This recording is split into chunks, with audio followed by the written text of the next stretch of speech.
What's up, everybody? Welcome to the stream. Thank you guys so much for tuning in. I'm going to do it this time. Please put a 1 in the chat if you can hear me all right, because the last 2 times I started the stream, we had audio issues. So I just want to make sure before I get going, you guys can hear me okay. So if you could put a 1 in the chat, just so I know you guys can hear me all right. Obviously, I got a new studio, and so just been kind of getting everything set up. And okay, got 1s in the chat. Awesome. Okay, because last 2 times had some issues. All right, sweet. Thank you guys so much. So for those that are new to my channel, I am Chris with Monsters Under the Bed. I cover murder, mystery to the paranormal. In today's show, of course, we'll be talking about Dylan Rounds.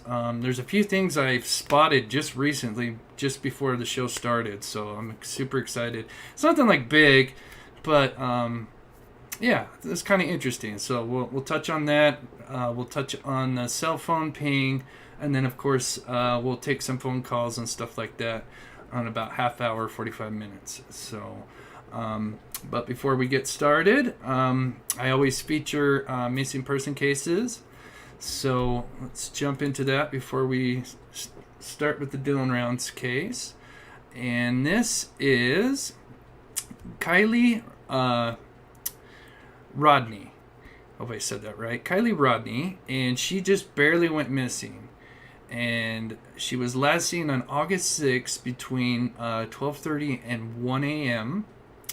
Near Truckee, California. She is 5'7". She's got hazel eyes, blonde hair. She's just 16 years old. She does say she's got some piercings and tattoo on her ribs that says 17. The car in question is this silver Honda CRV. It's kind of got a unique license plate. It's 8YUR127. Almost, it's like it says it's like 8-year 127.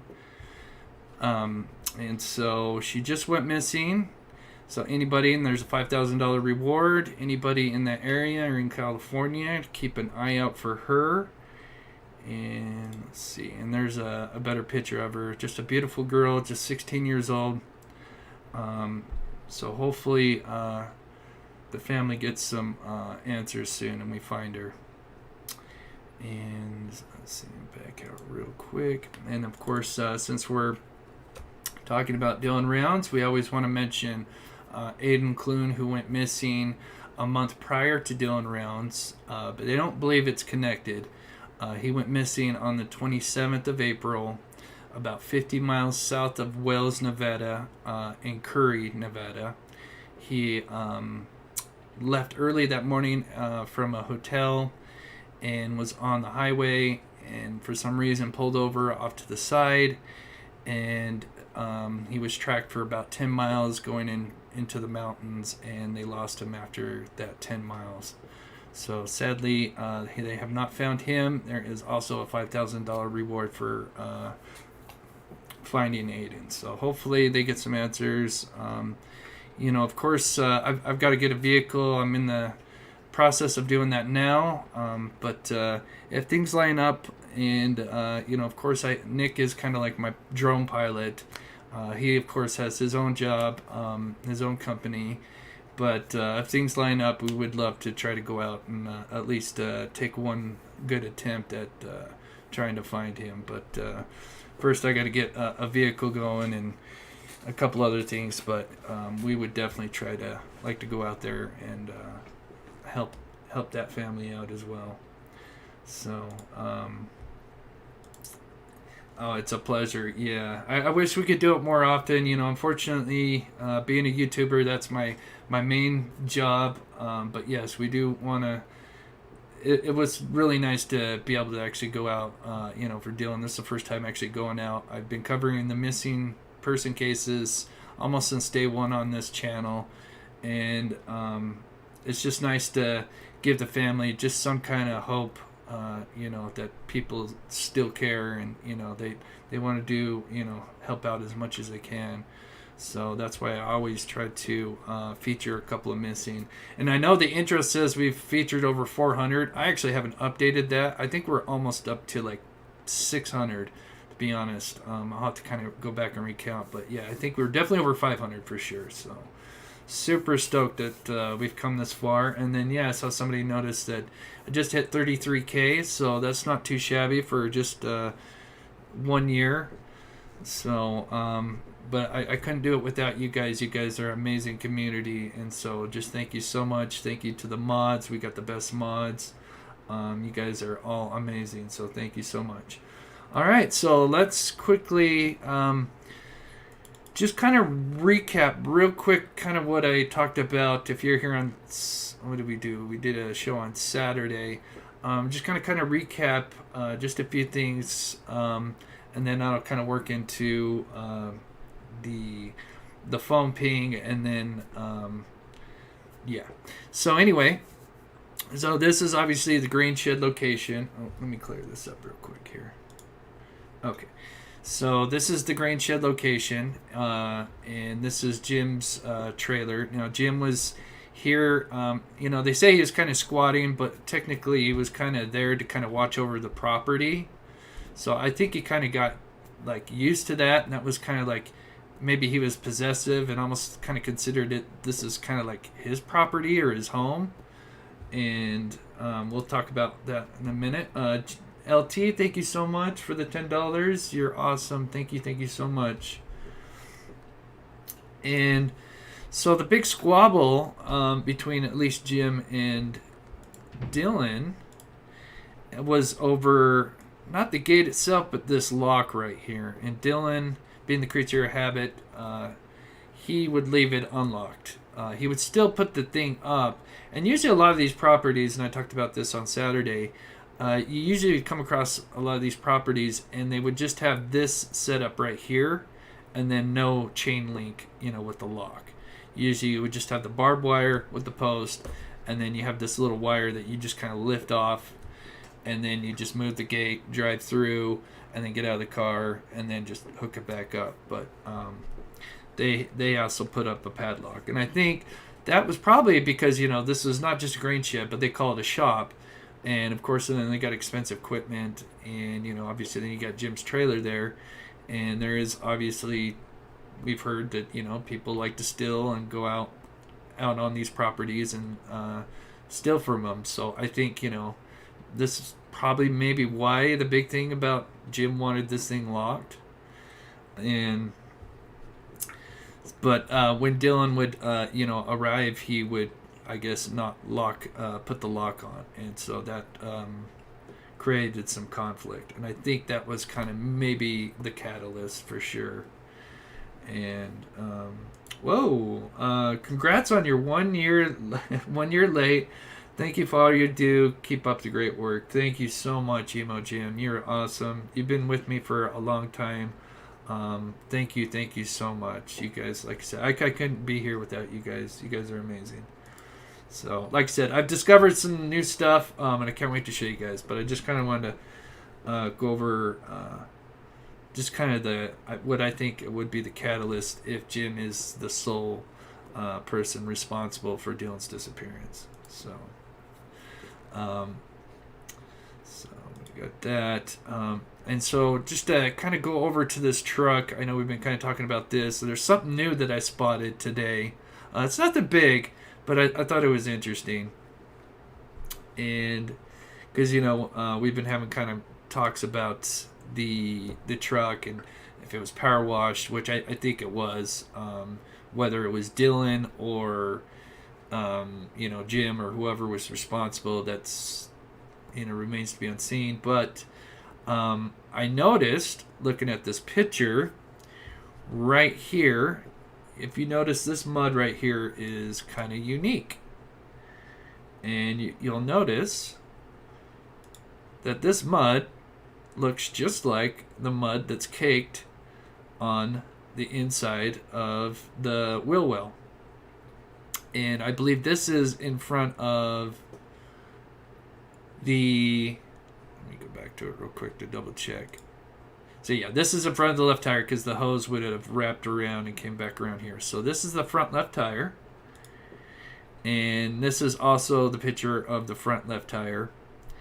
And as you can see, and we were talking with Steve, and because he also I think before law enforcement or after, he's been on a farm, and so he kind of recognizes this kind of dirt, and it almost is like turns into like cement.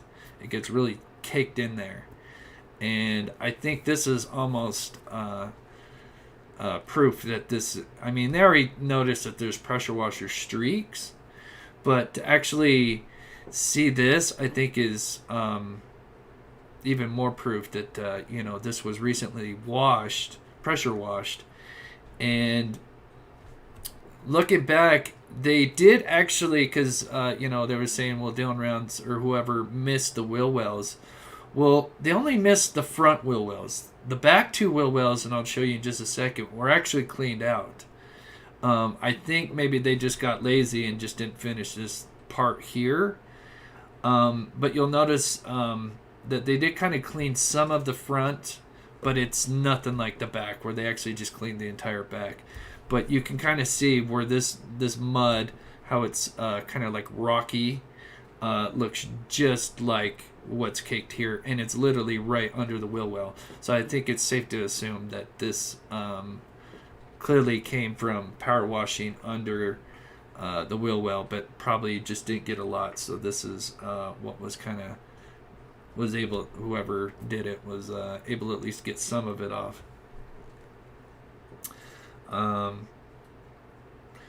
Checking the thing here, but I thought that was kind of interesting, that kind of stuck out to me. And so what's unique that we kind of covered about this on Saturday? Let's see, do I got the... Let me jump back real quick, see. Okay, let me go forward real quick. So what's kind of unique about this area here that the truck was parked at is the mother explained that this was kind of like a hill. So the water would kind of run down these areas here. She said it would actually pool up like somewhere in this area here. So let's say if there was some tire tracks, it wouldn't be hard to think that if you were pressure washing, and especially let's say if it was Jim or whoever was responsible, and this thing is caked with mud and everything, and you're washing off that mud, and you got these two tire tracks kind of leading up to the parking where it's parked, it would be hard to imagine that you washing off that mud would just kind of fill in those the ruts, the small little tire track ruts, and it would just almost end up looking natural, especially after a day of more rain coming down and kind of smoothing things out. So I don't think it's too far-fetched to think that just even a simple power wash and you're washing all this mud, and especially if you focused it on towards the back of the truck, that it would just almost kind of like fill in almost naturally into the tire tracks. And let's see, so yeah, I just kind of said that. So let me go back to the wheel wells, which I thought was really interesting. So this is part of the front right tire, and you can kind of see it's caked, but it looks just like that stuff that's kind of sitting at the bottom there. But this picture here is the back right tire, and it actually, as you can see, it was actually pretty much fully cleaned. I think it's just kind of stained like that. And here's another picture. This is the back right tire. So I think they did get the wheel wells, but I think the front part was a lot more caked. And so, and then here is another picture of I think this is the front left tire again. And then just to look between the differences between the front and the back. So I think they definitely did attempt to wash both the wheel wells, but just didn't get the front off as much. But I think that just kind of looking at this picture here, that just when I saw that just kind of made sense. That just probably came off the wheel well, and that's about all that they got off from the wheel well there. And then I noticed that you don't really see this at the back where they probably cleaned out. So I think this would actually kind of make sense that this extra mud just could have been used to fill in these areas back here, and it just kind of rolled down and just filled in. And it's just a theory, but it would kind of make sense. So yeah, I thought the truck was front wheel drive, but it's rear wheel.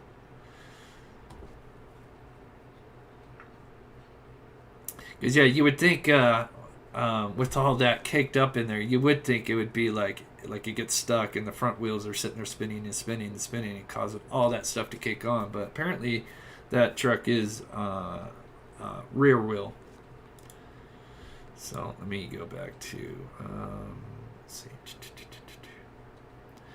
So, and then just to kind of recap real quick, with Jim Brenner, the thing that I kind of noticed over the weekend, just because, we've been going back to the very beginning and just kind of spotting little things that were kind of overlooked, at least by me. And one of the big things that stuck out to me was this. I'll read this part and then I'll zoom in. So this is the joint press release, and it says, during the course of the investigation, multiple persons have been interviewed by Box Elder County Sheriff's Office, the FBI, and other assisting agencies. Multiple arrests have been made for unrelated warrants and crimes that have been discovered during this process. And so I think the multiple arrests would relate to, Robert Aviles, Chase Venstra, and then even Jim, because obviously right now all these charges are just unrelated charges right now with possession of firearms and stuff. But what's interesting is what is in here, and that is when Dylan Rounds was not located. Let me zoom in on this. So when Dylan Rounds was not located early on in the search effort, the investigation focused on the possibility of Dylan being a victim of a crime. And this is the big sentence right here.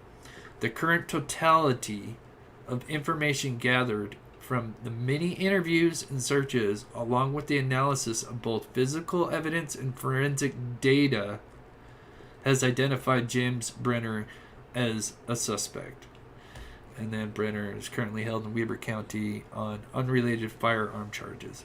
But I think that's just huge. The current totality of information. It sounds like they have a lot. So, and then the other big thing is not just the physical evidence, but the forensic data. And we'll explain that here. And of course, physical evidence, obviously we kind of go over this again, but bodily fluids, blood, hair fibers, fingerprints, footwear impressions, tool marks, firearms, etc. But the big thing is forensic data. And forensic data really is basically computers and cell phones. And I really don't think Jim is a big, social media guy. So whether between PC and mobile device, I'm pretty sure the forensic data is related to the cell phone. And I'm pretty sure Jim had a cell phone, because I mean we'd hear stories that when Dylan needed help or there was projects, Dylan would call up Jim or Don to help them out. So I'm assuming that he did have a cell phone. And for the forensic data, it makes me wonder if that they did what we kind of talked about. The very, very beginning is, since you're in the middle of a desert, did they do geofencing? And basically geofencing is basically they look back and see everybody's cell phone data and where they were kind of pinging during that time. So they check Saturday and see where everybody's cell phones are at. And obviously if you've got Jim and Dylan pinging in like the same area, everybody else is like nowhere near them. and they're kind of together throughout the day or whatever, at least for a part of the day. I think it kind of only makes sense that Jim was knows quite a bit. Thank you, Chihuahua, and good to see you, buddy. Thank you so much for the $1 donation. So happy to see you. Let's see if we can get caught up in here. Thank you, Heavenly Hellraiser. Yeah, I was kind of wondering what phone he had. So he had an old flip phone, according to Cursed Daughter. Awesome, thank you. I was kind of wondering. Yeah, I figure he probably didn't have the latest and greatest, and that totally makes sense. A little flip phone or something, totally makes sense. I mean, everybody has a cell phone these days, so. Jen Crompton says, Chris, first off, thank you for staying out of the fighting and drama. No wonder you hang by yourself to do what you do. Do you think Dylan has been found by the FBI? I don't think so, but I think they have some good leads. Unfortunately, if you were a member, you would kind of know a little bit more. But unfortunately, there's some information that I cannot share. I will share eventually, but I can't share. If you're a member, I can share it because it won't go public. But like I said, I will share that. And I think I wouldn't say I blew people's minds, but I think I kind of, that video I put out last night, which is like my After Dark special for the members, Steve, the former detective, when I asked him, like, well, why do you think they would say they don't want people out there searching? Then, like I said, he didn't hesitate. Obviously he had to tell me off air. And unfortunately, I can't say that here in a public. But if you are a member and you didn't catch that last Saturday, I would check that out. I think it's pretty interesting. What's up, Gizla? Yeah, Gizla also covered that missing girl, Rodney. So she did an amazing job kind of deep diving that case. So if you're interested in that after the show, if you didn't check her show prior to this, definitely go check that out. She did an amazing job. So, yeah, mister, it was interesting. Yeah, and like I said, and I will eventually share it when the time is right. So, anyway, okay, so back to geofencing. Like I said, we'll take some calls here in about 20 minutes here. There's a couple other things. So, then the cell phone data. So, there's kind of like some discussions on the cell phone. The last ping, was it a call? Because we heard that there's that Dylan might have tried to call the property owner, but then it turned out they weren't sure if it was Saturday or that Friday. And then we just learned through the new interview with the mother that this cell phone ping came from an app, which is interesting, and we'll discuss that here in just a second. Thank you so much, Will. Glad to have you back. Welcome to Little Monsters. You're awesome. Thank you so much, buddy. And Fly, Eagles, Fly. I love that. Ooh, I love the Eagles. I'm not a big NFL guy, but I was always an Eagles fan, so that's awesome. So thank you so much for becoming a member. That's awesome. You guys are amazing. Okay.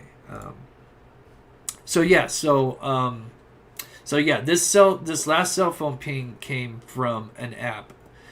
Which is very interesting. And I think this is probably just before the phone probably was either destroyed or the battery died.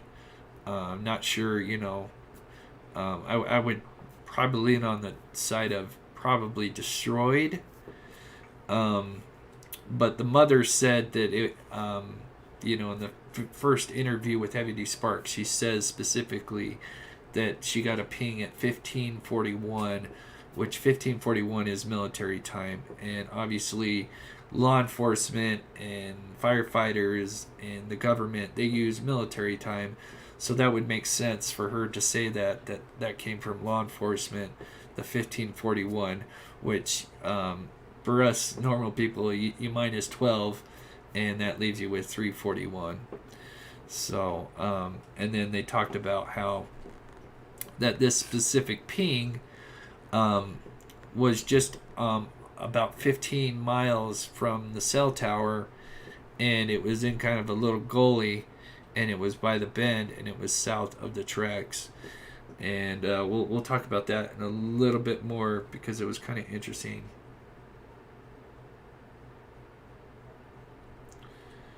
All right, let's see if we can get this forward. So yeah, ping came from an app. And then the other thing that was kind of bugged me is, why was Dylan's phone call so short with Karen? And this is something that me and Steve kind of, and this is more credit to Steve, but it's not a big thing. But could he have accidentally meant to call Jim instead of Karen? And that's why the call was so short. It just kind of seems weird that he would call his grandmother, and then it would be just kind of what, sounds like it was a short conversation, like he was in a rush. And then so Steve had mentioned, well, in your contacts you've got Jim, Jay, and then grandma, her first name is Karen. So if you had her name in as Karen and you got J and K, their names, if there wasn't anybody in between, they'd be right there. And did he mean to call Jim to say, hey, I'm coming, to the grain shed, but ended up calling Karen, and that's why it was a short conversation. Just tossing out some ideas, but it's definitely a possibility.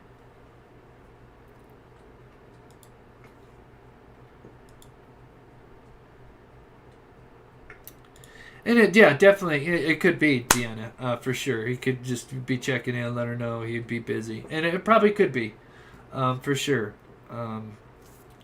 definitely. Let's see. Okay, let's see. Did we go through that? Okay. All right. So this is something else. Let me take a sip real quick that I just noticed, and it's not that big, but let me know what you guys think. Because I've been going back to just every photo I can find, because knowing now that this whole time that this was like, this is a crime scene. I kind of assumed it and kind of called it prematurely, but from what the locals told me, they did kind of tape this off and everything. And this is the grain shed, just for if you don't know. So this is the grain shed or shop, and then these circles here are where the boots were found. And I was just kind of looking at this. Unfortunately, this is not the best picture. This looks like it was kind of taken from a video, so it's kind of, when I kind of start to zoom in, it's going to be a little grainy. I apologize for that. But I noticed something interesting, and that is, it may be nothing, but I noticed these two footprints are quite heavy, as you can see here. And then if you kind of look at other footprints, now these might be little animal prints, but this one you can definitely tell looks like a footprint. It's got the same kind of oval circle. So as you can see, this is kind of a much lighter footprint here, but this is quite heavily. And it just makes me wonder, could it be possible that Dylan was getting shot at, and so he's running, towards us, basically, if we were watching where we're looking at. And he runs and he jumps kind of, gets on the hill, and he kind of jumps over, and he lands, his left foot, right foot, and left foot here, and that's what causes those two big, like, gouges. As you can kind of see, there's a lot of weight, a lot of pressure that went into these two footprints right here. Almost like he was running and then kind of hopped over to almost take cover, and you would have caused these two big indents right here to kind of take cover. It might have actually then kind of biffed it, because he jumped, wasn't ready for it to kind of sink in, and probably lost his footing. And of course he's probably, if he is just assuming he's getting shot at, but I just thought it was kind of interesting that these two footprints are real deep and like dug in, almost like you jumped and landed on it,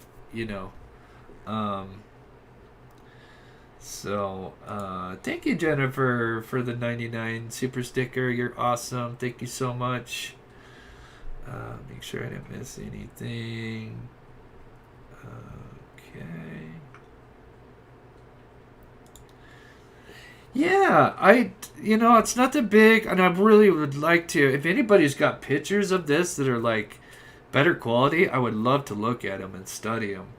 But I was just like I said, I've been looking at just going back to the beginning and just kind of looking at everything, and I just kind of noticed that you see these kind of light footprints here.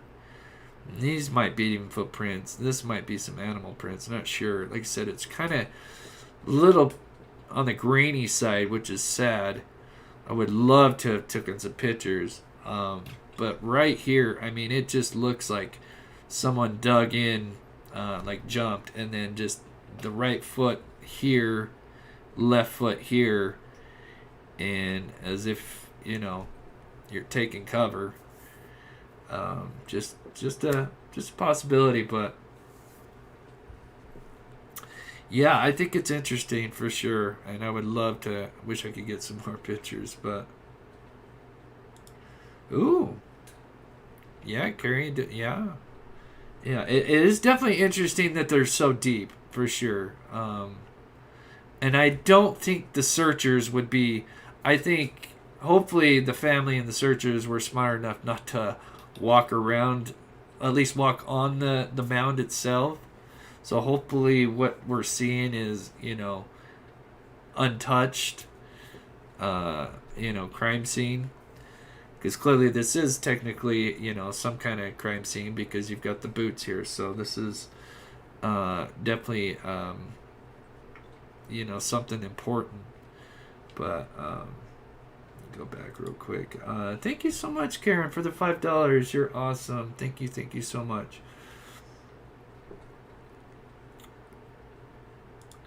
Yeah, usually when someone's going to get in a fight, they put shoes on. The boots are still so confusing, maybe a distraction. So I have one theory, and it's not a big theory. It's not really a big, but let's say if it is just Jim, if Jim's the sole guy here. And so sadly, Dylan's been shot maybe a couple times, maybe in the chest or area. So there's kind of blood. So, and it's just Jim. And, we've seen that, one person can carry a body. It would be pretty difficult, but I think Jim could probably, if he pulled the truck up and stuff, I think he could probably get him at least up. And I just wonder if maybe he took the boots off because that's the only thing he could take off of Dylan. And so, hey, he took the boots off, but he can't take anything else out, because, like, the shirt would be, he's wearing a flannel shirt, it's probably, if he did get shot, sadly, it'd be bloody and it would be hard to take off anything else. So I think maybe he took the boots off just kind of freaking out and just trying to lighten the load to be able to lift the body would be kind of my guess on that. So yeah, I can zoom on the lighter prints. Yeah, sorry, it's like I said, this photo it's the only one I got. I would love to know if there is some other photos that are not taken from I think this is taken from like a video, so it's not the best.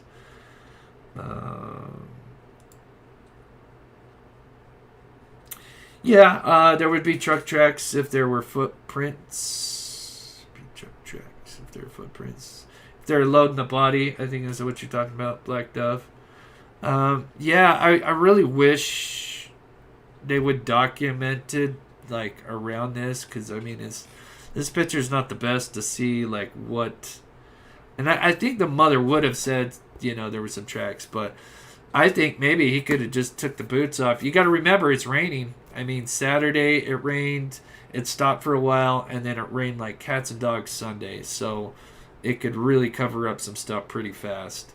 But that would just be kind of my theory on that. But I would love to see if I could get some better pictures of this, because that definitely, those little two footprints are deep. So anyway, All right, so we'll take some calls here in just a second. There's one more thing I wanted to show you guys because let's see.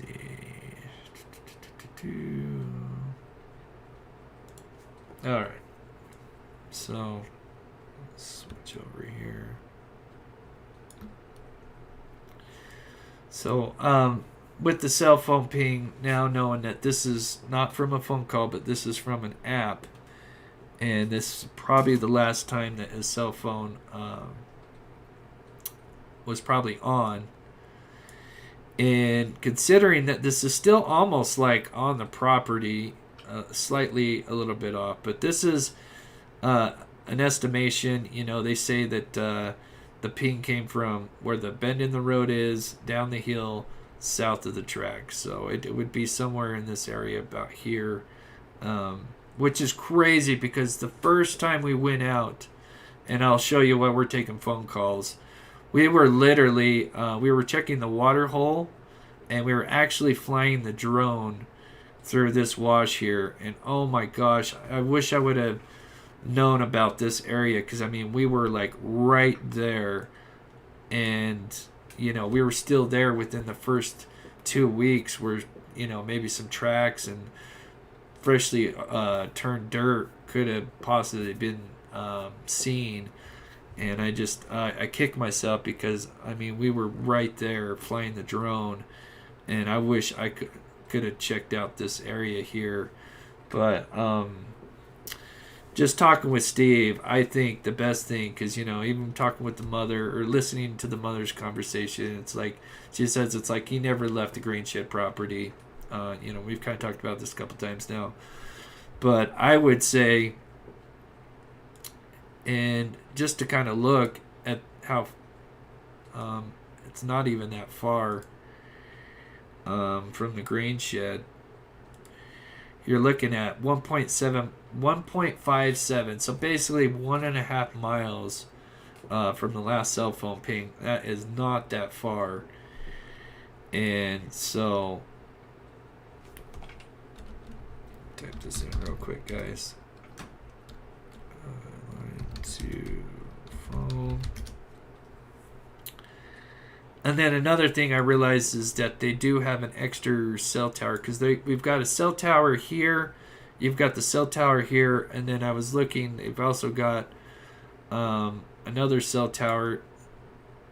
Click on this real quick. This is just approximate. I'll have to actually look at it. But I was just looking this up also earlier today. Because I was wondering why they were so precise with the coordinates for the cell phone, which means they would have had probably 3 towers to work with. So, and this would make sense. You would have 3 towers, which would give you a triangulation that would end up in this area here. So my, if somebody asked me, because you know, we've been out there 4 times. And of course, we wish we could get out there more. I think some people don't understand that. Unfortunately, you know, and I really appreciate Ty and everybody that's been out there searching. We completely have the utmost respect for everybody that's been out there searching, of course, because you know it's dangerous. And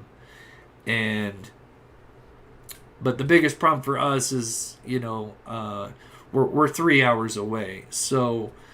Just to get out there, you know, it takes us 3 hours, and then it takes us 3 hours to get back. And people have offered, well, Ty would pick you up. The only problem is Ty is a Montello, or near Montello, and just for him to pick me up would be 3 hours just to come get me. Then it would be 3 hours to go back there, so that's already 6 hours. And then that only leaves us a couple hours to do our thing, and then he would have to drive me back, which would be another 6 hours, you know. So that's 12 hours of driving. So, and with gas prices and everything, and I'm sure Ty seems like the nicest guy. I'm sure he'd probably do that, but I think that's just kind of, that's a lot. Just a little too much. So like I said, we're trying to get the vehicle going, but like I said, for those that are members, you know, I kind of told you why we're we're taking a break because from what the former detective told us that there's just some things that they probably just want things to quiet down. But anyway, one more thing, and then we'll take some phone calls. So anyway, if it was me, if I was going to go back out there and search, if there was, the family and everybody said, yeah, go out and help. Honestly, to me, I would start. Drag this, clear this. I would start something like this. Let's see. So this is about a mile.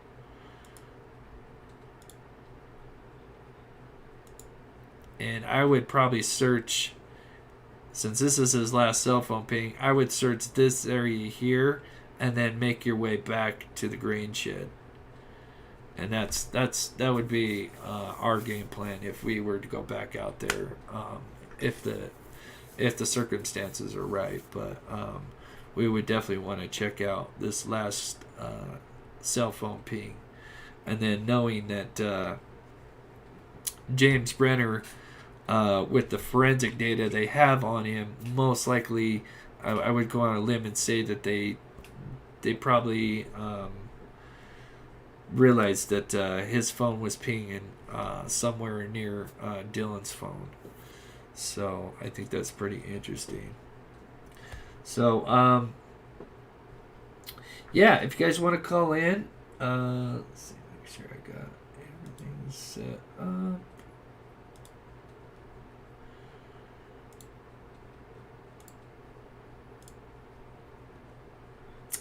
Okay, yeah, I think everything's set up. So if you would like to call, I only have one line, so please, if someone's on the line, just please wait until we're finished, and then and then we'll just kind of, and we'll start with maybe 3 to 5 minutes, and then just in case if we do have a lot of callers.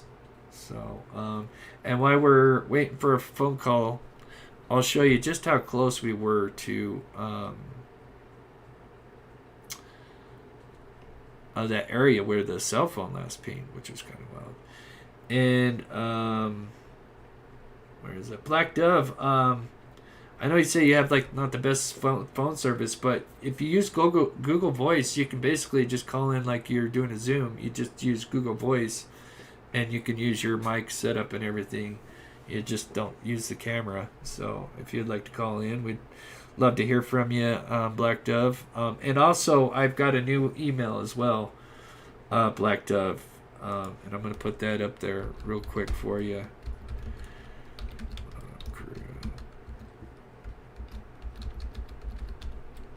Since it seems like my other one. So that's my new email. Oh, the J is capitalized. Gosh darn it.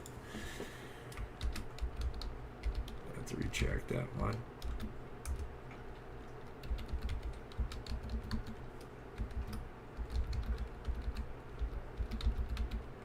So phone lines are open. Okay, there's that one. Let me retract that last one. Oh, Nightbot was right there. Thank you guys. Did I retract my? There's that one. Let me retract that. There we go. Okay, hopefully Google Voice is on. It takes a minute for you guys to catch up. But yeah, obviously if you call in, please be respectful. Don't curse or anything. And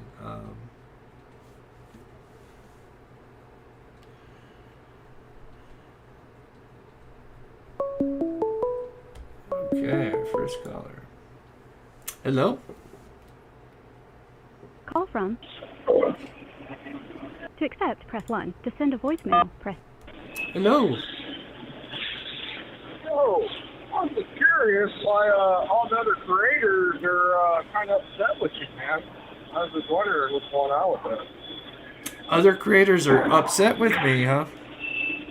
Yeah, I'm just curious. I don't know. You got like all of them coming at you kind of sideways. I was just wondering what's going on with that. Oh, I honestly, I don't know. You know, I would like to know what I did Yeah. wrong. You know?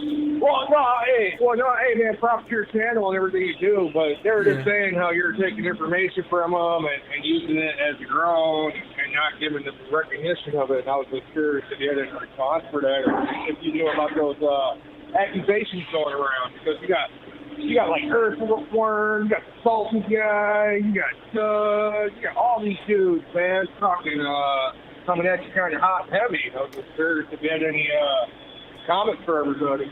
Oh yeah. You know, whenever I use anybody's information, I always shout them out. You know, and I put a link to. If I use anybody's content, I put a link to it and everything. So honestly, I don't know. You know, Oh, I I could assume that I haven't had a certain PI on that's kind of been kind of mad at me because I didn't have him on. Which I mean, it's my show. I can choose who I want to have on. But you know, other than that, you know, I went out there and searched for him, and I try to be respectful, and I don't. We're drama free here, so you know, it is what it is, you know. But oh, absolutely, man. yeah, Well, thank you for the response, and best of luck to everything. yeah, I appreciate it. Well, thanks for letting me know, buddy. Yeah, yeah, that sucks if people are, you know, it's amazing how, and I've seen it, you know, we go out there and we went out there 4 times, and you would think, you know, hey, you know, you guys are giving it your best effort, but then how that can be like flipped against you, it blows my mind. And thank you guys. I see everybody's like just like support me. Yeah, you guys are amazing. I think there's a little bit, and no, he's not wrong. I think there is a few people, and I really think it comes down to a certain person that supposedly thought he didn't get the credit he deserves, but I don't know how you're supposed to get credit when we never found anything, and then this guy has no idea where we actually went, and I don't want to get into that because that's just not what this channel is about, but yeah, it's, you know, it is what it is. And yeah, and I don't go, like I said, if I play someone else's content, which that is just YouTube, I mean, everybody is gonna use other people's materials, and then, you know, I always shout them out, and I put the link to their channel, and you know, but yeah, yeah, with Salty, it is what it is, you know, I played part of his interview, and he wasn't happy, but I took it off. So, but it is what it is. You know, that's YouTube. I mean, people that are kind of new to the YouTube think that they can just put stuff up and then that's just theirs. It's free you. Yeah, there's it's YouTube. So, but you know, it's not like I use somebody's content and then didn't give them a shout out or anything. I like shout them out and put links in the description so they can go and check out that. And it's not like I take the whole conversation. I'll take like snippets. So I never just take someone's full content and, you know, play it the whole thing. You know, so I think I know the two big ones. But yeah, oh yeah, I don't. It is what it is. You know, so yeah, don't worry about it, and please don't send hate to the people that you might think is, you know, this might be, because that's not who we are. You know, we're just gonna take the high road, and you know, all we care about is finding Dylan and bringing awareness. So, but yeah, phone line's open if you guys want to call.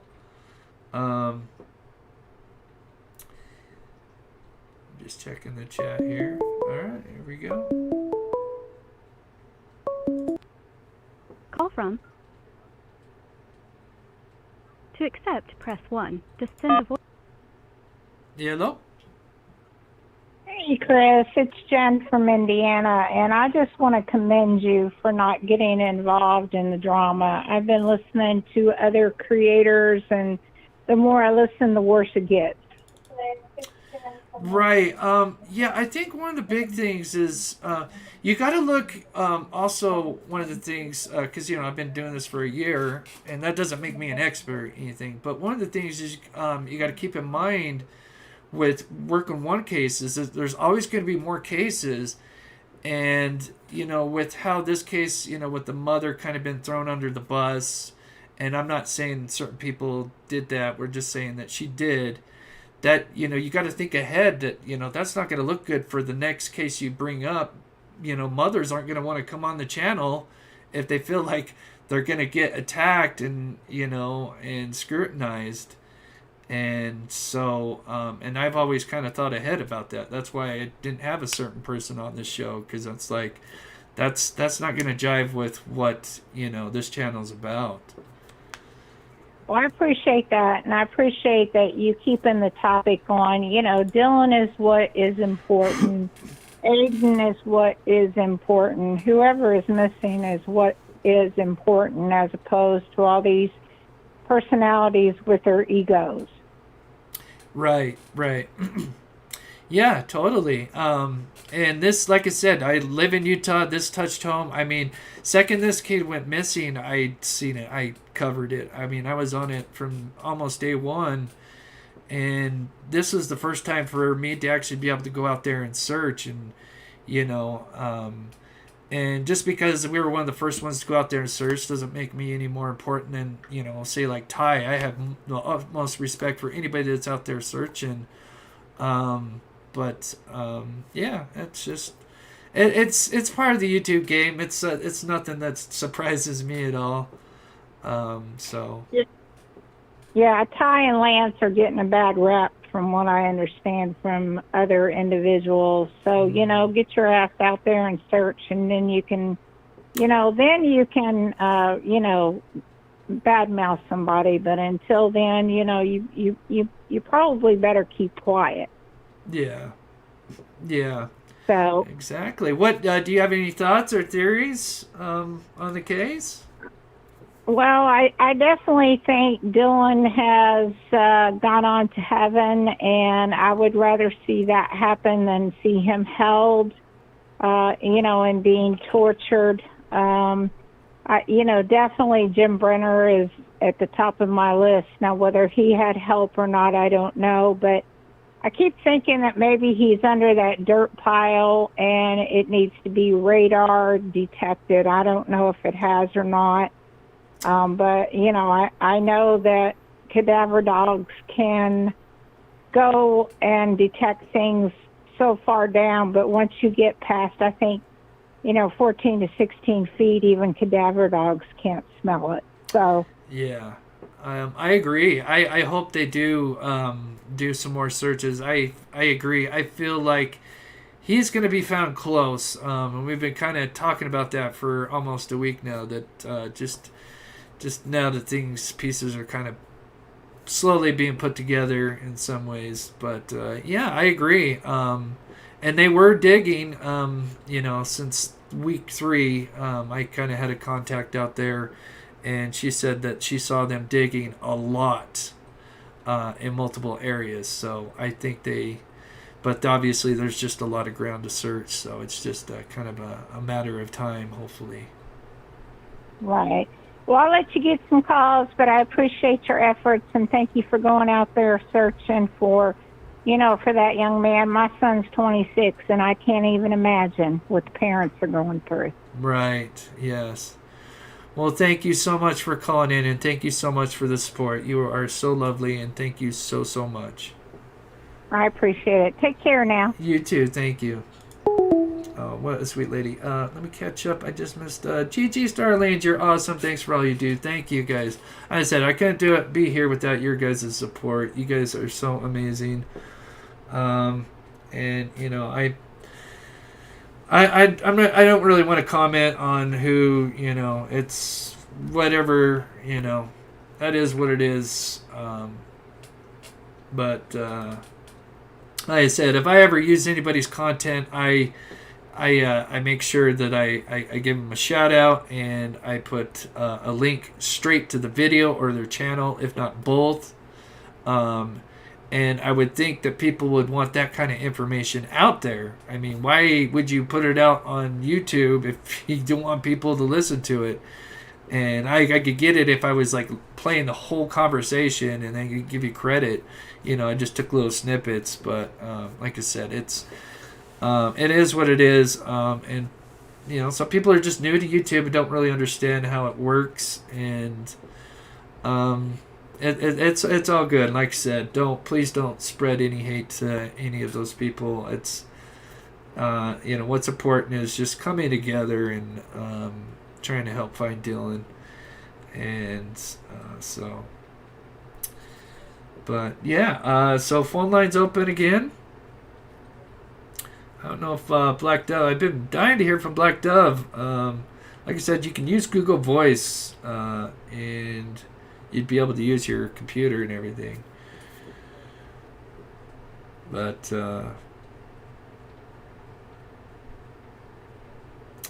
yeah. But yeah, so just while we're waiting for the next call, so what you're seeing here is us actually flying. So let me just show you guys real quick. Thank you guys. You guys, just reading the chat. You guys are amazing. Like I said, you guys uplift me so much. But so yeah, it was so crazy because we were actually flying the drone, and I think we got it all the way up to here. So New York. Call from. Mark. To accept, press 1. To send a voicemail, press 2. Hey Mark, how's it going, buddy? Hey, Mark. Oh, sorry, Chris. This is Mark in New York. I wanted to thank you for everything you're doing. I was calling to see you had a map of around the grain shed, and it showed a little bit away from there, about a 1 mile radius that you suggested for a search area. Timber and Lance and Ty were out on a railroad track along the fence line, and they were showing the grain shed. I was wondering what the relationship was to your map and the grain shed. Was it on the north side on your map where there was, or was that on the south side? Sorry for being a little confusing. I had mouth surgery, so I'm sorry if I'm talking with a little lisp. No, that's okay, buddy. All right, so there's a little delay, so it'll catch up here in a minute. I am literally sitting right on the railroad track and where they were probably at. So just give it a minute. You'll probably see I'm kind of circling my mouse here. Oh, sure. So that dark line that looks like a river is really the railroad track. That is. You guys were, okay, got it. Yep. So they were All probably right. sitting there, I'm assuming, and then looking this way at the grain shed truck, or grain truck, yeah. Yep. Because I hate to say it, but I have a feeling, like everyone else, Dylan's probably in the area, and he's probably somewhere in that radius of that place. There's no way they got him that far from. It's just, unless aliens came down and beamed them up. It's kind of logic, Yeah, I think. No, I think you're right. And then with these recent interviews with the mother, she says like everything was right there in front of him, and then one of the last things she said is it's like he never left that property, and I think that just speaks volume.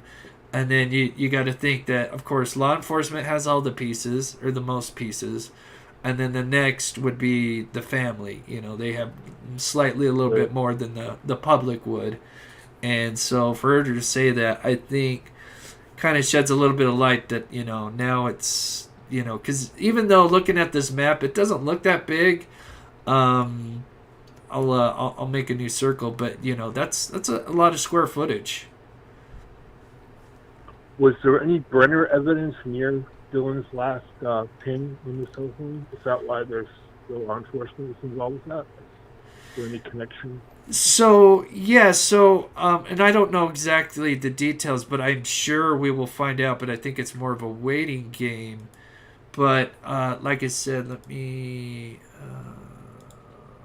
pull it up here. Sorry for all the questions. If you got to go. No, you're good, buddy. I'm sure some people might have the same questions. So just going back to this joint press release, And this, like I said, I think this is a huge statement from what they said is they said, along with the analysis of both physical evidence and forensic data. And when I first read this, when this first came out, and this was July 7th, I just thought it kind The pic was super helpful. I'm sorry. When you put up that green shirt pic, I'm sorry. That was super helpful. Oh, no problem. Yeah. So when they said physical evidence and then forensic data, I had to go look up what, forensic data, meant. And kind of, I looked at some other cases that, they use the phrasing of forensic data. And that really refers to two things, like computers and mobile devices. And I don't think Brenner was really a computer guy. So I really think that they probably figured out that Brenner was pinging, his phone was pinging in the same area as Dylan's, when he went missing. So I appreciate that. It's just getting crazy. Thanks for keeping this so professional, too. This is getting insane. I could absolutely not believe what was going on with the Lance and Timber and Tire out there, spending their time and money. And you guys too. I mean, everybody's just, people are actually trashing them. It's unbelievable. But like you said, YouTube. Yeah, it brings the best and the worst of people. It really does. It's sad to say, but it's part of the game, I guess. Well, thank you again. You're on the right trail. There's thousands, if not millions, of people behind you. So I just want to give my support. And thanks for the helping understand that. Sure. Yeah, no problem, buddy. First. Awesome. Good luck. Thanks again. You're welcome. Care. Thank you. You too, Mark. Thank you, buddy. Good, Chris. Thanks. All right. Yep. Bye. Awesome. Yeah. So that was Mark from New York. So he was just kind of wondering, because I guess Lance was checking out the railroads up here, and probably took a picture or something, and they were looking at the grain shed probably from this view here, and which would be interesting. I would definitely like to get more pictures, and it just kind of eats me up that the first time we were out there, this was the first time we went out, which was week 2. FBI wasn't out there yet, and I think we would have probably, I don't know if we would have been able to get on the property itself, but I think we would have been probably, at the very least, be able to fly the drone kind of over the property a little bit. And I'm so curious about this area here as well, where the boots were found, and just to kind of know if there was anything kind of suspicious, just like that dirt pile that I just kind of was looking at. I would love to know if there's any other photos like this that are even better quality, because that just really sticks out to me. This these little deep footprints here. The footage you were showing, is that from drone or Google Earth? This is the drone footage from us. So this is clearly drone footage. And then this is Google Earth. And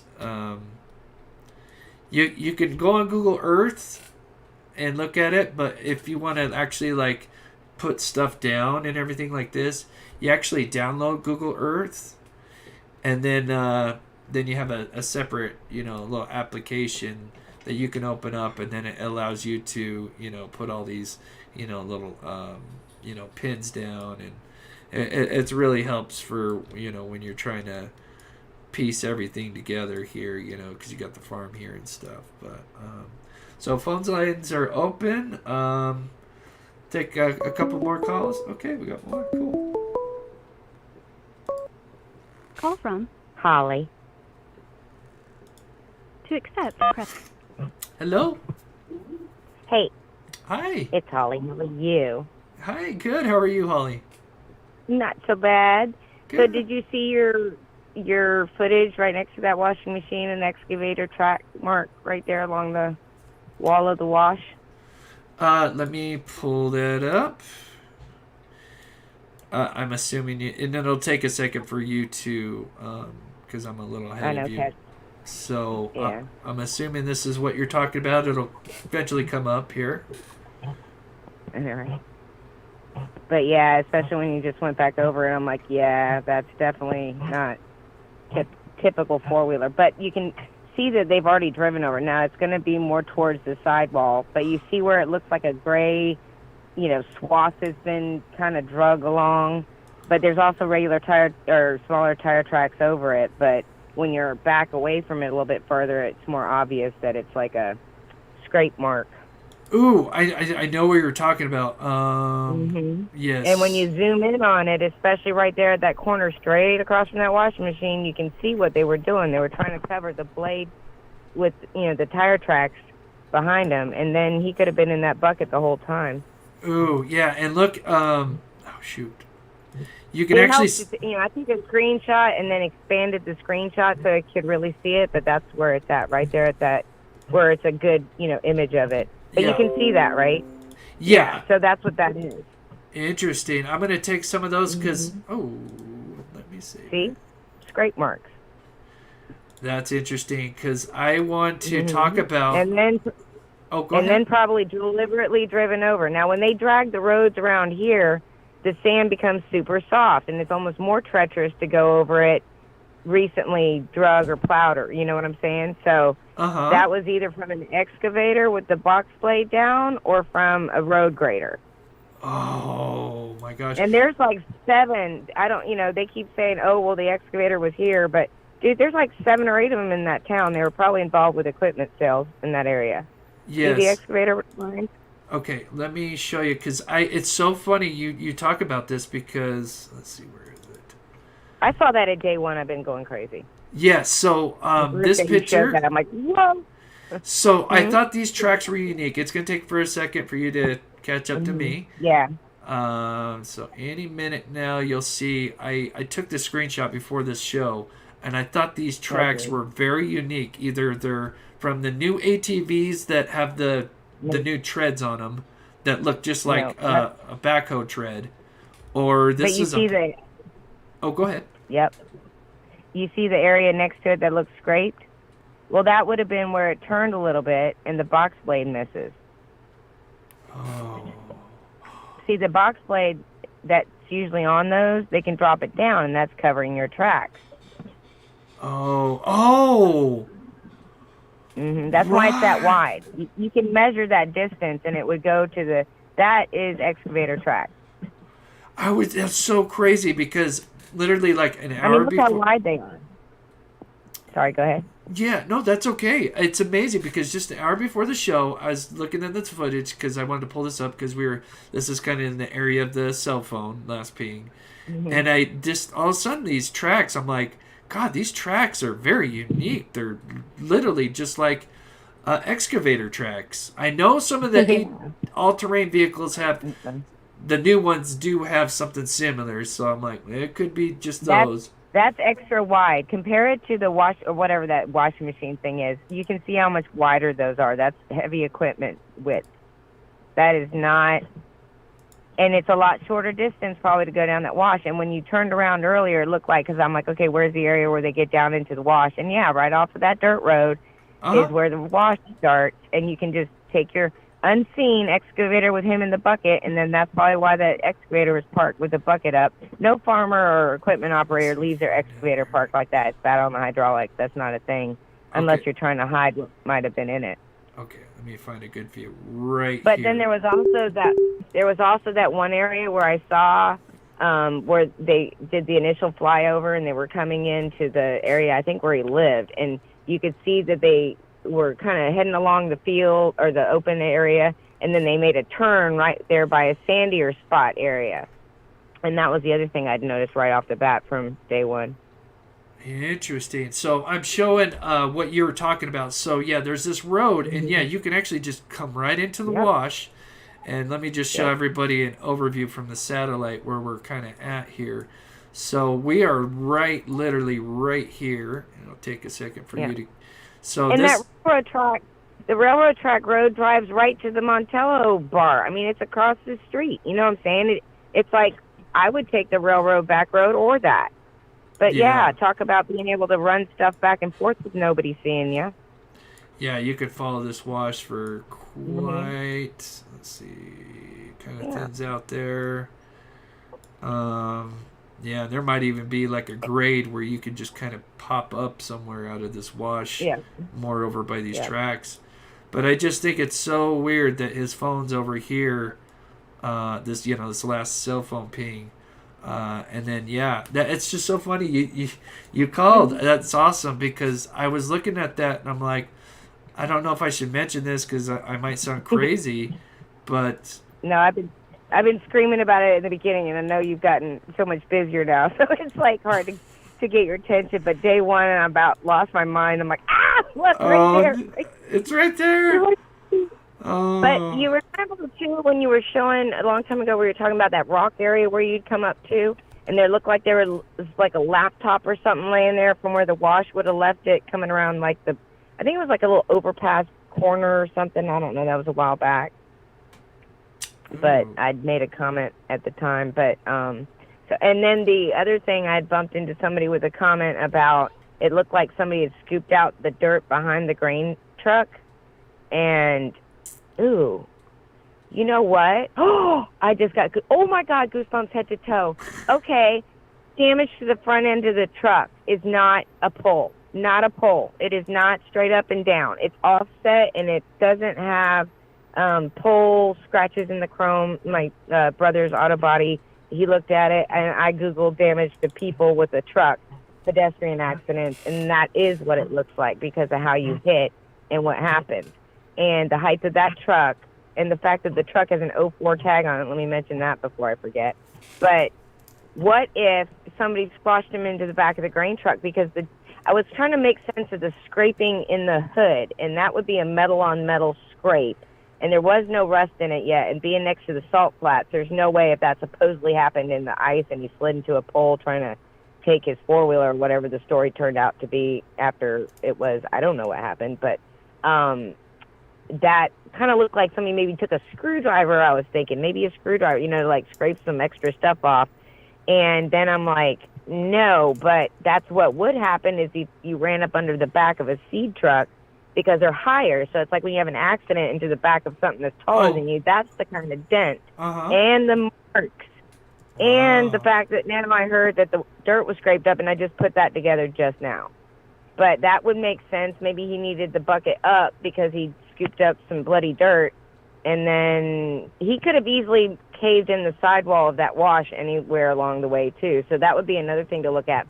Follow those tracks all the way. Yeah. See if they get all the way into Montello. I don't know how far you guys went, but there's no way that's not still out there. Because that kind of marking, tracking Indians would laugh at this, right? But I've been tracking since I was a kid, so I see all those kinds of things. I'm like, who's trying to hide tracks? I mean, I used to hide tracks with branches and stuff, but this is extra special. And I was also wondering, well, how are you going to get the excavator back and forth? Well, you don't have to if you drive a straight line or go along the railroad tracks right to the back door.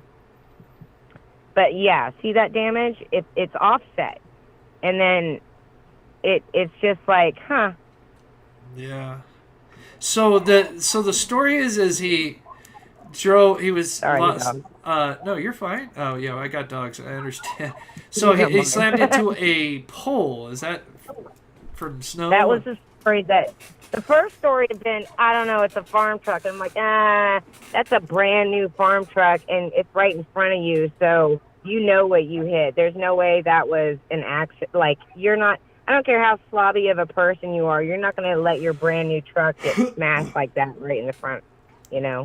And the other thing, on the sidewall, on the backside, I literally just hit my own fence pole the other day coming through because, it's kind of like the truck will rock, when you go over a raised area, like coming up under a gate. Sometimes it tends to be a little more raised, or if you go over a cattle gap or something, and it'll rock you. And if you're too close to the pole, or if you're trying to scrape past a gate, those lines down that side of the passenger side wheel well would be where you would do that.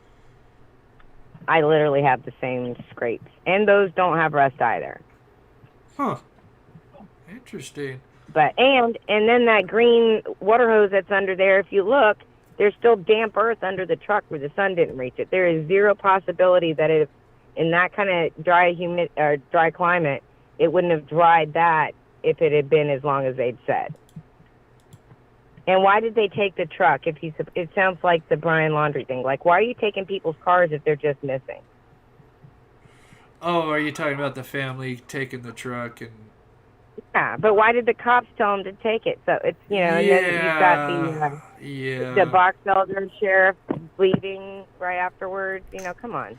So I know from talking with one of the locals that they did end up firing one of the.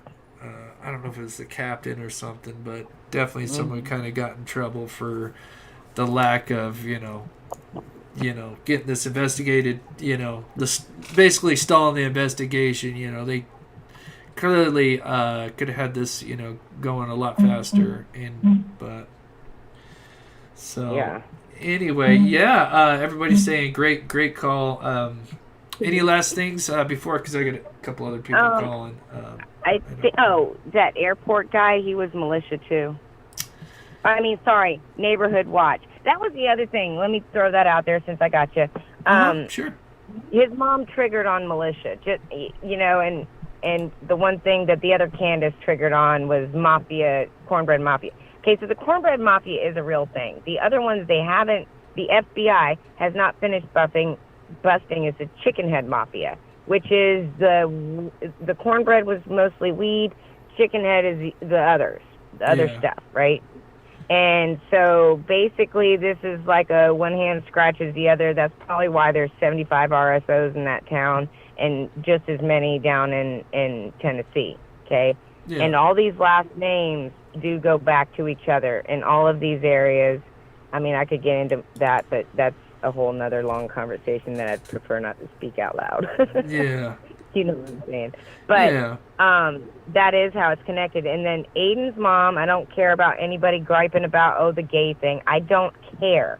It's like, okay, if you're getting catfished, like the girls in Delphi, the catfisher, it doesn't matter. They just need a way to lure a victim that they don't like. So if Kurt wasn't really gay and he caught in this dress, was it because he was filming something to put this catfish thing on? Because Aiden's mom said that he had a cross-dressing app for men on his phone, which in my opinion is catfishing site.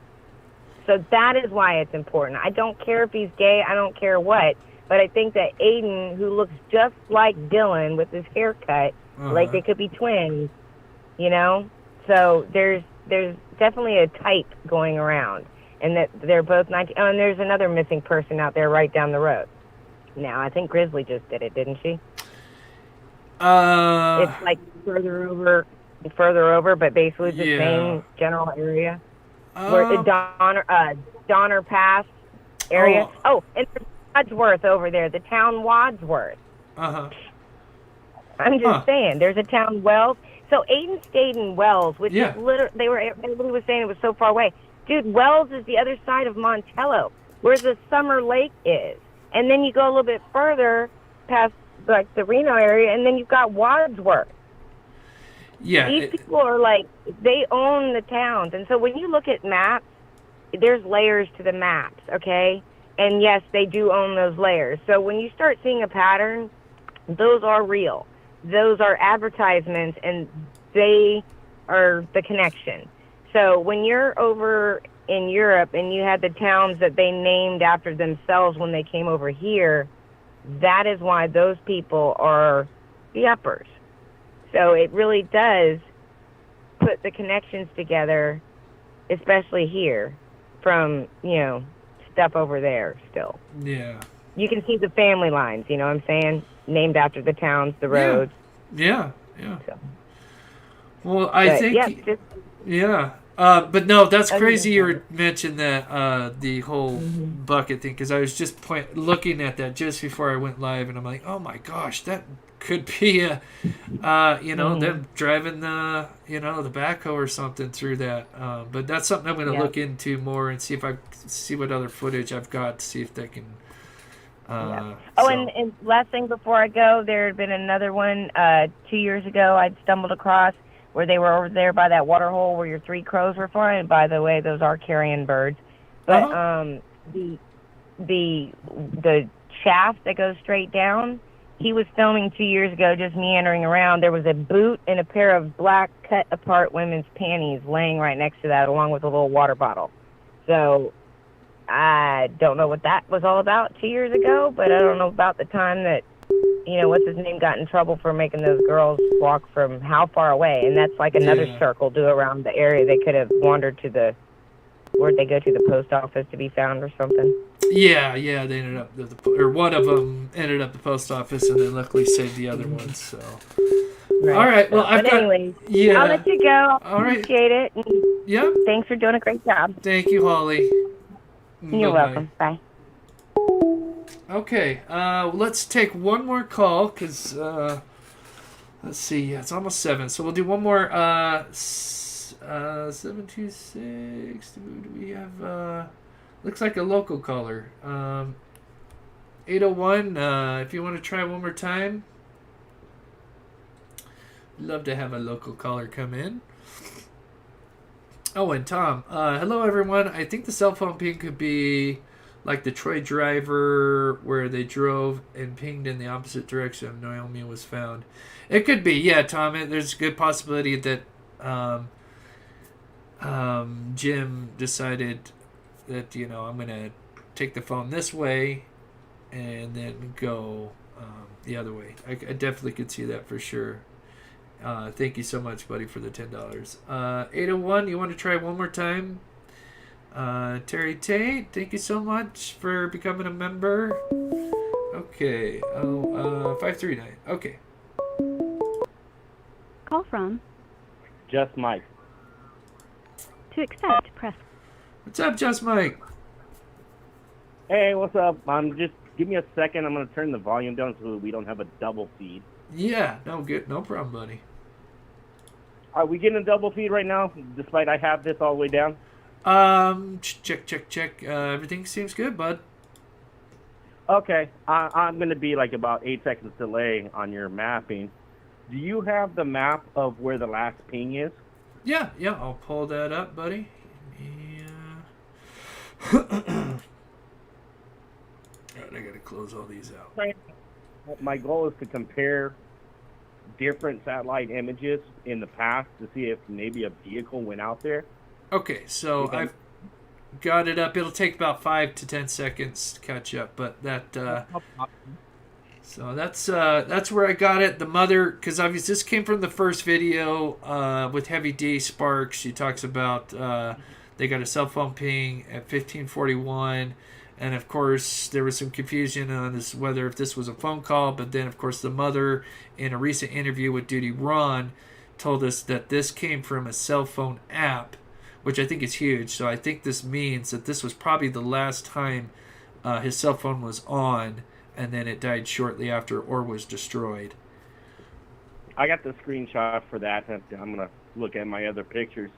Now, I was thinking that they took his truck at 4 low to go up that distance, because I was Googling that up of why would you use 4 low for a vehicle like that? And it was stated that anything that's 35 miles per hour or lower in tough terrains, you'd be in that gearing. So it made me think maybe they took the truck up to there, ditched the phone, and they moved them somewhere else. But the question is, can you get onto the road up this way to get all the way to there? And if you can, maybe you might be lucky to see past tread marks because you were using drones, correct?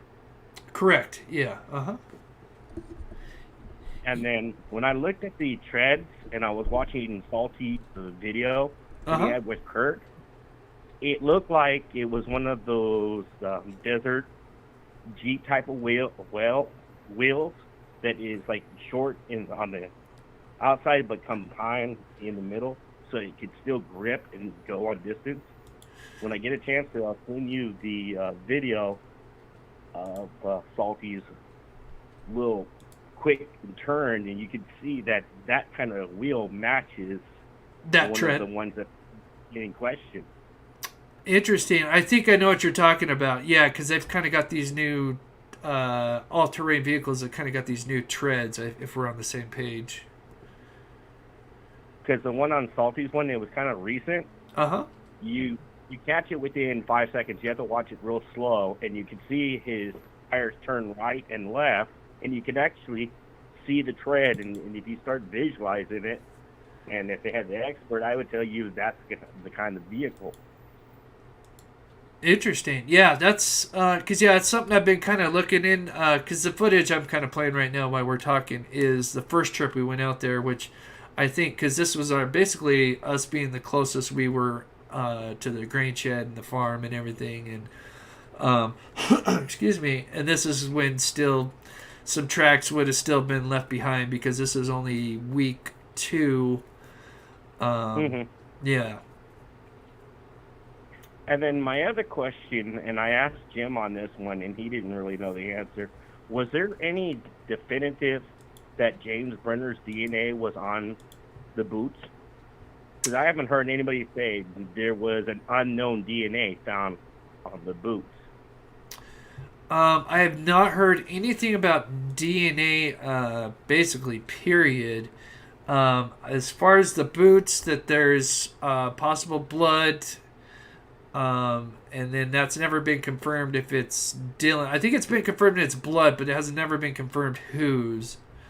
And The theory that people think that James Brenner tossed the boots. Well, if that's the case being, his fingerprint plus sure, his oil would technically be in the boots. sure, Or one of the boots. Or even on the string, to be precise. And I'm not hearing that. Yeah, so basically, because, I've had Steve, the former detective, on, and so, he kind of understands the process of everything going on. And he basically says what it looks like to him, from because I kind of had him on 3 times now and kind of gotten him up to speed. And to him, what it looks like is, and then even kind of going with the mother's, recent interviews, is it sounds like right now is that they're just waiting for these lab tests to come back, which is, the boots, soil test, what have you, ballistic reports maybe, and then they're going to start building the case towards Brenner, and then and then obviously, eventually, who knows when, but maybe a month or 2, we'll actually get to see, some kind of preliminary hearing or what they're his charges, I guess. Did you ever cover, just offshoot from this case, the Dior Coons case?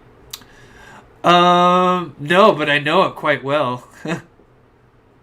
Well, one of the updates that I can give you is from Callie Pearson and a couple of people. They have actually put donations in. Yeah. And it sounds like we'll be back in action. So, like going out and searching for him, or back in Correct. action? They've already raised a good amount. I don't know how much it is for the end, but that's where they are right now in their Facebook group and all. Interesting. Yeah, because I'm a huge Missing 411 guy, and of course the first video from David Pilates was the Missing 411, where they kind of covered the Dior's case, and I found that so fascinating. Such a tragic. I'm a big advocate for that case. So. Oh, that's awesome. Good for you. That's something I would love to cover soon, for sure. Maybe have you on. Search on it. I'm sorry, you cut out that last part. What did you say? I said I have a Facebook friend that went out there on Searching Wise, but he wasn't really signed on to search. He was more of a volunteer. So that's how much I know about that case. Interesting. That's awesome. I mean, it's a tragic story, but just being able to help them out. That's. I don't know if and when we will do it, but we're planning to try to get a reward going too. Interesting. Well, if you can email me and we'll keep in touch, and that's definitely a case I would love to at least get everybody up to date that hadn't heard it, because it's a very interesting case, and it falls along the lines of Yeah. If Klein is officially on, I'll try to tell you to talk to him. Oh, If he okay. knows the case you do. You know what I mean? Uh-huh. All right, Awesome. I'll talk later. You got a show going, and this is going good for me, too. Awesome. Well, I appreciate your time, buddy, and thank you so much for watching. Thank you. All right, buddy. All right, guys. Let me get caught up. I'm sorry, I missed a few donations here. So Maria VP, hi Chris, love you. Would it be possible to pinpoint on the map where Don H lived to see how far he lives from the grain shed and last phone ping? Sorry if repeated. Yes, I will show you within a rough estimate. Terry Tate, thank you for becoming a member. And I thought there was one more I might have missed. And Madeline, thank you so much for the $1.99. Okay, all caught up, guys. Thank you so much, Madeline. Okay. No socks that I know of. Just the boots. Okay. All right. So yeah, you wanted to know where Don's at. Okay. There's two places. I'm pretty sure this one's Don, but we actually flew past Don's area, I believe. So let me pull it up here. So I believe Don. I could be wrong. There is property. So let's see. We flew. Okay, so we were parked here. Let's see. We parked here. We flew past the sun tunnels. I want to say.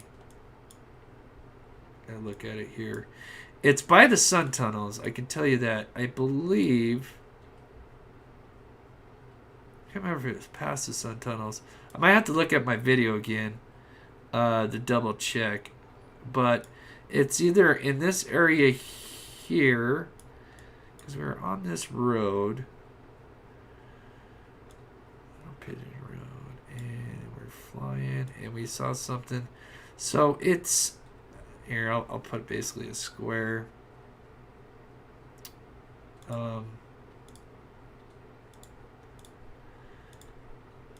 There's a property. Oh gosh, I messed that all up. Anyway, so I think there's something that's here,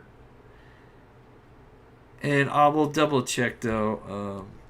Yeah, I'm just gonna get rid of that. Just gonna cancel that. But I believe so. Just a rough estimate.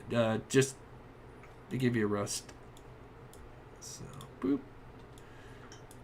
It's somewhere near the sun tunnel. So I would say, just to go, I would say it's about 3 miles.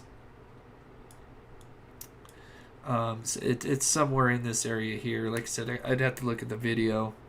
But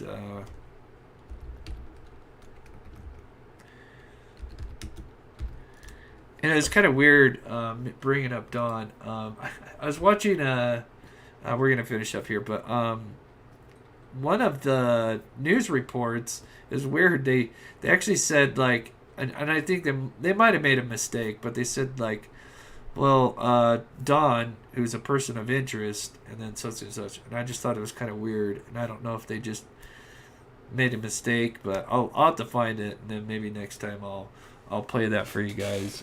I just thought it was kind of weird. That's the only time I've ever seen Don brought up and them talking about him actually being a person of interest, but I don't know if that was just on accident or not. So, but yeah, Holly, good catch on that. Yeah, I'm going to look further into that with the treads of the... see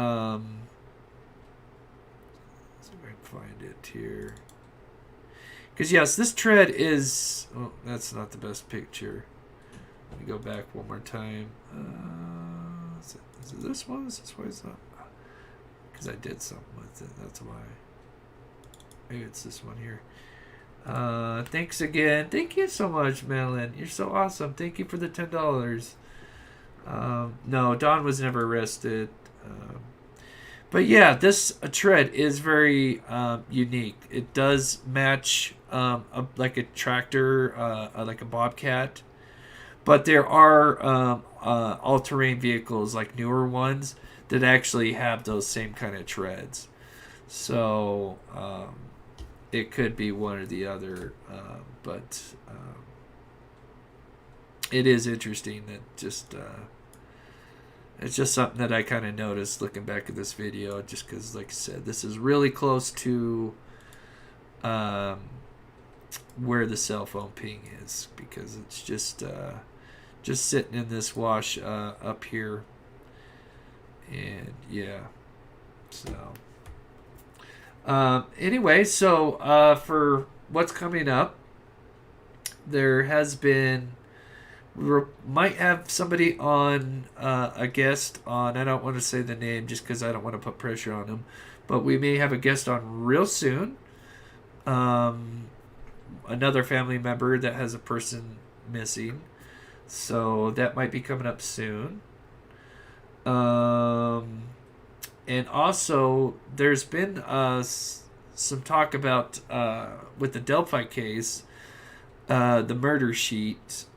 They had some podcasts recently, and they were talking about how since they released those documents, basically the whole Keegan Klein transcripts, that they kind of got some heat for, but now they say that actually turned out to be a good thing, because that kind of got like new tips coming in, and that there's actually I wish I could have saved it for you guys, but when we talk about it next time, I'll play the clip. But they literally said that from them releasing the documents and the whole Keegan Klein thing in general has actually produced not only just like good tips, but like, how do they phrase it? Like actionable tips is how they quoted it.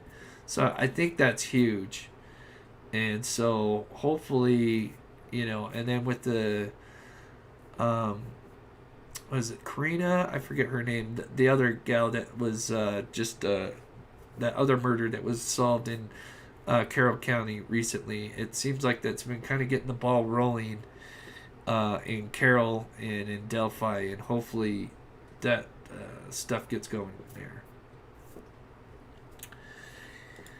Submit those tracks for Ellie. Yeah, I'm gonna look into them. Well, keep in mind everything that I've looked into is actually been sent in, but I will talk to Search and Rescue, because everything, obviously, all my footage goes right to Search and Rescue, and then they're directly in contact with Box Elder. So, but I'll reach out to her and let her know. Hey, do they know that these tracks were there? So I will definitely do that for you guys. And just kind of checking up. Is there a way to follow those tracks on your footage? We can follow them to a certain point, obviously, because then we turn the drone around. Sadly, I'll show you in just a second. For them to call off public search efforts could be a number of reasons. Maybe they already found them. Maybe they don't want the crime scene contaminated. Maybe they just need time to process. Tom, you're a member, right? Check out my video that I put out, the After Dark special. I put it out Saturday night. It'll be basically the last members only video. Check that out, Tom. It pretty much answers, and it comes from Steve.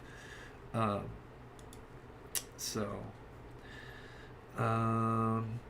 yeah, so sadly the tracks, they do lead up into here, but the drone, because we're kind of running low on battery, I think we took it about this far, and then we had to come back. So unfortunately, we could only track the tracks this far. So and then it kind of came back. So yeah. Yeah, today I'm a little more stuffed up, but yeah. Is this Steve? Yeah, this is Steve from True Crime Web. Yeah. Yep. Yeah, amazing guy. I think he's on vacation right now, but he should be back hopefully soon. So, And then, yeah, squad email. Yeah, so I got 2 emails. Probably use the join the mob crew at outlook.com. And I still hear Keegan's voice in just down the hill part. The words, guys, sounds distorted or muffled. Yeah, so we're going to do a story on Delphi probably this week sometime. So just because it's kind of slowing down. Did they get results back from the test on the hat James Brenner was wearing? Thought possible Dylan's. So I don't think so yet. But I think that picture was taken way before. I mean, if you look at the picture, I got something in my eye. Oh.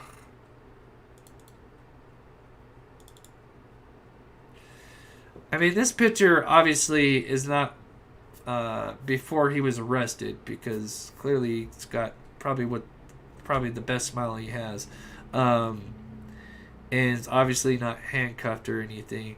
So I'm assuming this picture was taken before Dylan Rounds went missing. So I would assume that they probably and I think someone mentioned that, like, because obviously they're farmers, they get these promotions, like, because obviously they probably have John Deere equipment. So they probably get these promotions, and then John Deere, just sends out hats. Or if you go to like a farmer's gathering or whatever, they got hand out hats and stuff. So Terry Tate, thank you so much for the $5. You're awesome. Thank you so much.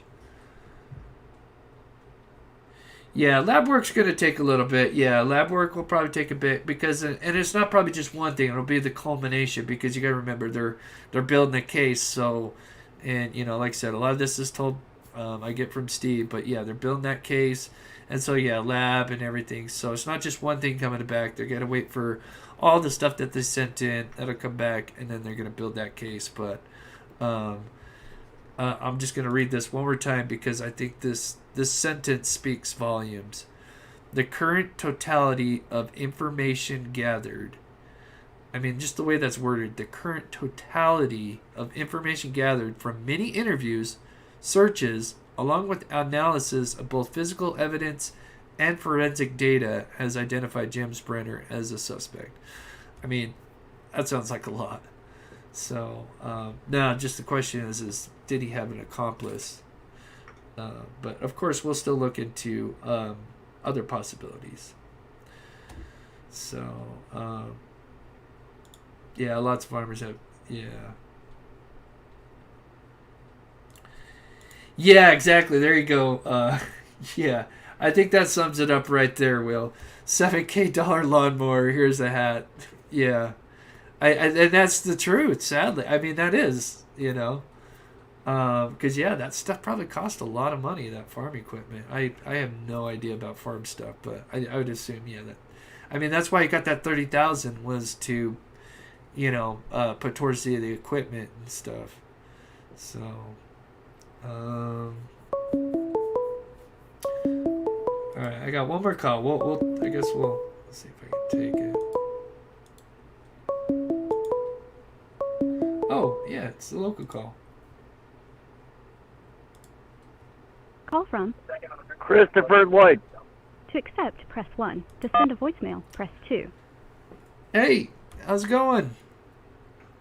Who's this? This is Chris. You don't have me on live, do you? Yes, I do. Do you want me to call you after? I do, yes. Okay. Yeah, give me about a half hour, and then I'll give you a call. So let me wrap up the show, buddy. Okay. Okay, thanks, buddy. Bye. Bye-bye. Okay, so let's do that. So anyway, guys, I'm going to try to have a new video for the Paranormal Tuesday. I might do a community post, see what you guys like, what kind of stories you think for as far as paranormal to cover and stuff. And then there's some places that we want to go out and check out as far as paranormal, because there's a lot of cool things out here that if you follow Ghost Adventures, they've been out in Utah like 6 or 7 times. So there's a lot of cool stuff out here, along with, of course, the Skinwalker Ranch, which would be really cool to take the drone and fly kind of around and stuff. So yeah. Anyway, so the next live will probably be Thursday, and then the other thing, I'm trying to reach out to the Murder Sheet. I completely forgot to mention that. I kind of got sidetracked. I did email them a long time ago saying like, hey, would you consider coming on my show? And they did say yes. So it would be really cool to maybe have them on the show. So that's somebody else I'm gonna try to get on here down the road, since they're still kind of talking about that. So and then we'll probably do what was the other thing? Kind of what we did with the giveaway. We'll probably do that maybe Thursday again. I think a lot of people had a lot of fun. Every $5 you donate, you get entered in. I think a lot of people like that. So we'll probably do that once or twice a week. I think that's a lot of fun for people. So, and then eventually we'll do a free giveaway as well, because I know not everybody has money. It's tough times. So. All right, guys, I'm just checking the chat, see if there's any more questions.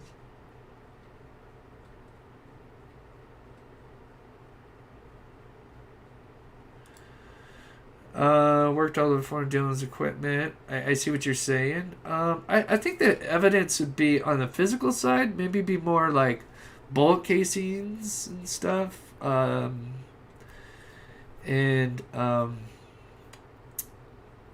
was the other thing? But yeah, I think probably bullet casings and maybe soil samples and stuff like that might come back. But yeah, you make a great point, Greg.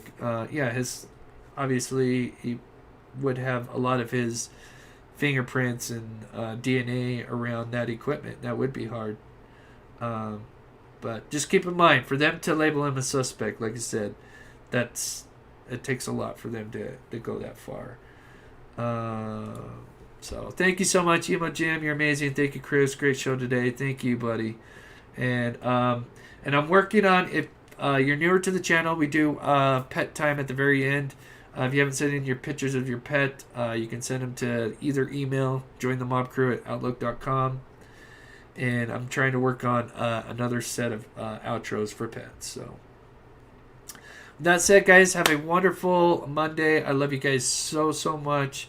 Thank you all so much for the support. You guys are so amazing. And we will see you guys soon.